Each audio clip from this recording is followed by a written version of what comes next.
Good morning, good afternoon, and good evening, Boom Beachers.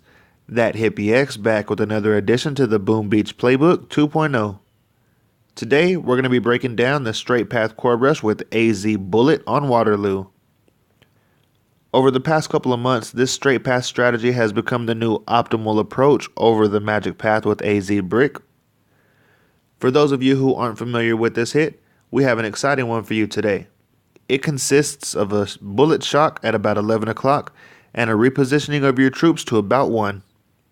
So without further ado, let's jump right in and get to booming this beach. As usual, I will be pausing it right here at the beginning so we can get a chance to look around this layout while also giving us the opportunity to learn the path that we're going to be using today. Now, as I look around this layout,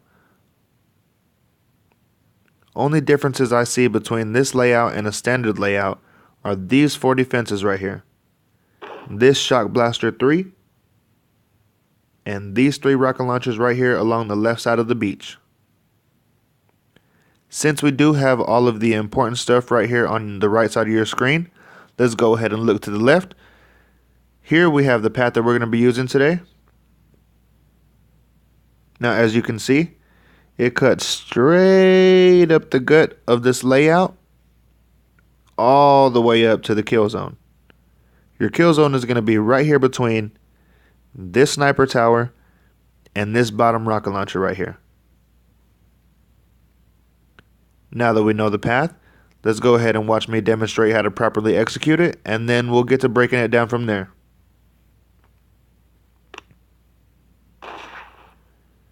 First and foremost, we got to do a little mine clearing. I do want to mention that this hit only consists of 3 artilleries when it comes to mine clearing. If you use any more than 3 artilleries, then you're over clearing. I learned that pretty early on into my Boom Beach career. My boy Kegmeister was quick to correct me. Out comes my beach flare so I can stack my troops like so.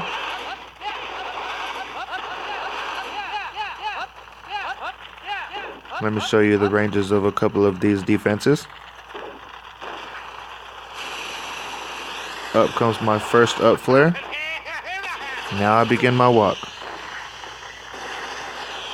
Now I want to point this out. Before my troops gather right there and start to spread, I throw my second up flare so that way they can walk single file. Check this out. They walk right by that mine. They're going to walk right by that mine. I guess you can say this is a magic path as well, just a straight one. Up comes my kill zone flare and my last 2 smokes. Now out comes my bullet shock. Bam! I probably shocked them at about 11:30, but it's close enough. These 4 mortars will be taunted. As soon as my troops reach the kill zone, I flare the core and my shot comes out immediately.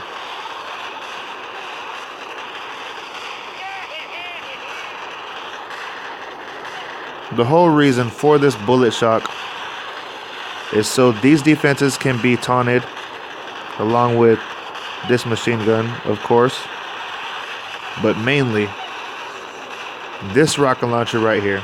Normally, instead of these 2 machine guns being here, it's all rocket launchers. But yeah, you want Bullit to draw that fire of this rocket launcher right here to the left side. Now that we've watched it, let's go ahead and get to breaking it down.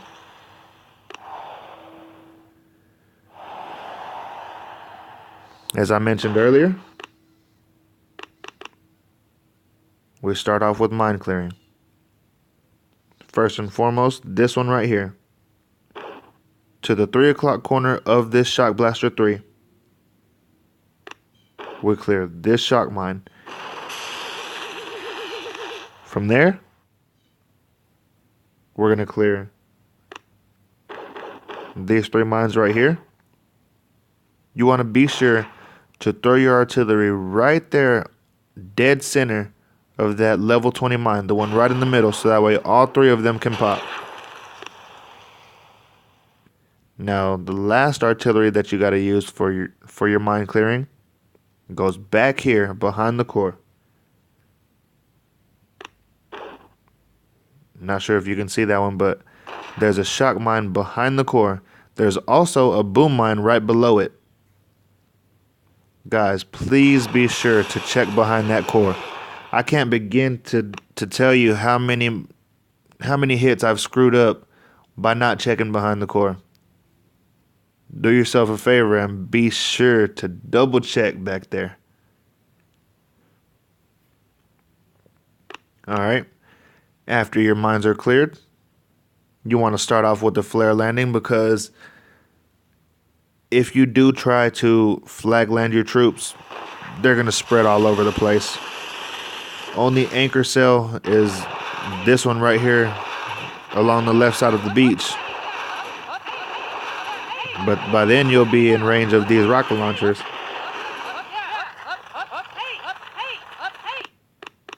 Let me go ahead and slow it down. Normally, I would throw my beach flare a little bit further, so that way I can time my first up flare so they don't hit any of these mines. But since these rocket launchers are right here, I decided to throw it a little bit short, and I decided, since this one is only a level 20 mine, I can go ahead and tank that one.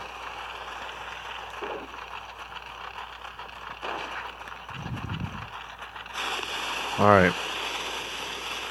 Let me pause it right here. This first up flare is in a pretty specific spot. It can make or break your hit. You want to throw it between these 2 power cells, but above it. You want to throw it along that line that's right below this Shock Blaster 3. It has to be above this power cell though, because if it's anywhere midway or below it, your troops are going to spread. They're going to split this power cell, split this cannon, hit these 2 mines, and it's not going to be good. So you want to be sure to throw your first up flare in the proper position.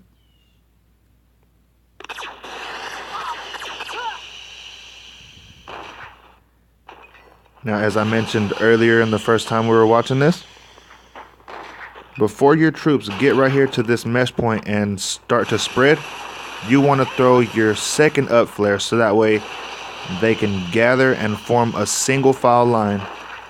They go along the right side of this Shock Blaster 3. Weave these 2 mines right here.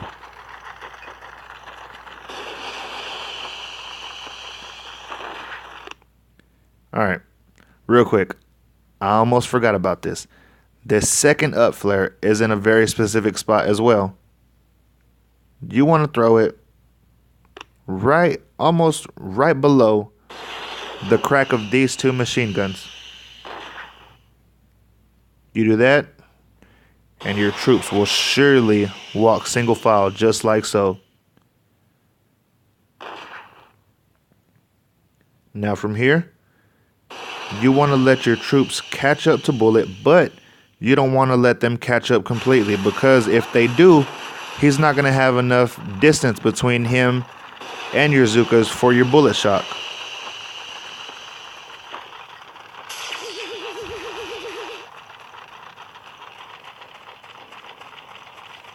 We shocked Bullit in under his own smoke. Cool thing about this hit as well is you can single smoke the kill zone. There's not too much spread with your Zookas on this one. Bam. Everything fires on Bullit, even this rocket launcher right here to the left side. And since there is separation between him and my Zookas, none of my Zookas are dying from that rocket launcher fire. That splash damage is not affecting them whatsoever.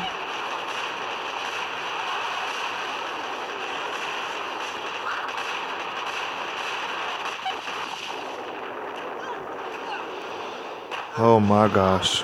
So freaking close. Let's go ahead and watch that one more time. Again. 1, 2,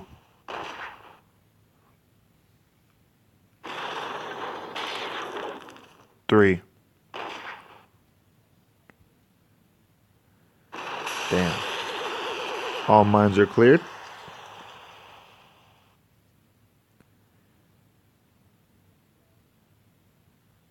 And you want to start off with your flare landing.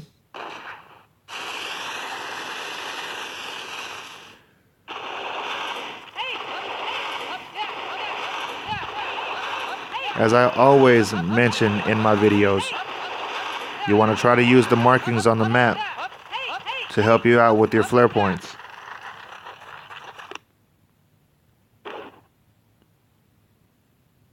These rocket launchers right here along the left side aren't always going to be there, so you can let your troops continue walking a little bit more, so by the time you do flare up, you're not going to clip this mine. Out comes my second up flare before they even get to spreading. That's the trick, ladies and gentlemen, to this hit.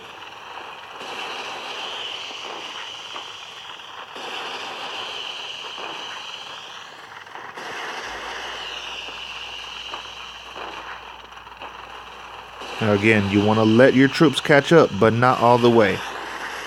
Now right here, you want to smoke and then throw your shock. Because by the time your shock reaches Bullit, he's going to be in the perfect position to taunt all 4 of these mortars right here, along with this machine gun. And he's going to have separation between him and your Zookas to absorb all of this rocket launcher fire right here. Ladies and gentlemen, the walk is the hardest part. You can do your shocks with ease. This one is a one-shot hit, not including the bullet shot. Oh my god. BBBB. Those in Angry Breezy will know exactly what that means. Oh my goodness. Well, ladies and gentlemen, there you have it. That is the full breakdown of Waterloo. I hope you enjoyed this video. If you did, please be sure to like and subscribe if you haven't already. That Hippie X is out.